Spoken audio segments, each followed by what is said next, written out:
you're looking for a method or a way of removing the nursing to sleep association, it can be really overwhelming.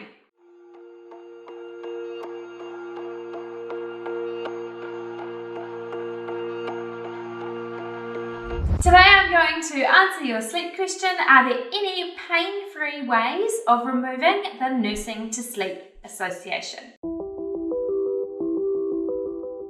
Hi, I'm Amanda, founder and co-creator of Little One Sleep Programs. I'm a pediatric sleep specialist and mother to two darling little girls. At Little Ones, we sell comprehensive online sleep and nutrition programs from 0 through to toddler and preschool age.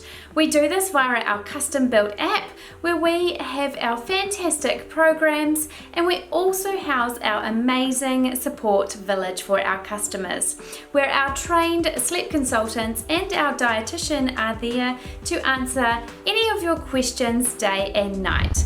Nursing or feeding to sleep is the strongest sleep association, and if you have decided that it is time to move away from nursing to sleep, there is definitely some pain-free methods. The association involves you, but it also involves the sucking association. So the first part of how we would recommend removing that sucking association is by feeding the baby until they're just drowsy but not fully asleep.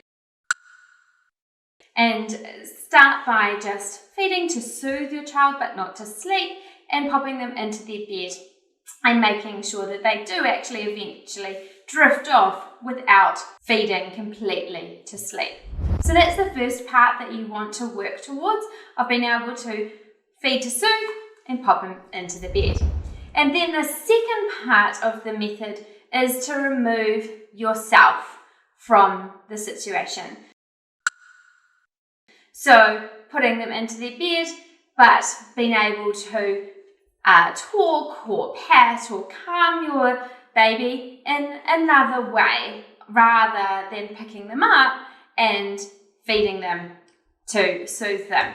So changing the feed to soothe to patting or talking, and then eventually removing yourself every time you take a step forward. But to be successful in any change in your baby's sleep patterns, you are going to need to make sure that your baby is first of all good and ready for bed.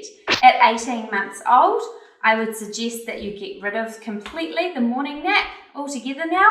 And I would suggest you stick to one nap around 12 to 12:30 and make sure that nap is a really good, long, decent lunchtime nap. And that will help change the sleep association from feeding to just going down, because as soon as you've dropped that morning nap, they will be good and ready for bed at that lunchtime. And then the same for bedtime. So having that structure may just help you that extra little bit to be able to make sure that your toddler is good and ready for sleep and aid you in removing that nursing to sleep association. I hope that answers your question and gives you a tip on how to help remove that nursing to sleep. And as always, if you enjoyed this video, make sure you give us a big thumbs up. And if you're watching on YouTube, make sure you subscribe to our YouTube channel and click that notification bell so you get notified of videos just like this one.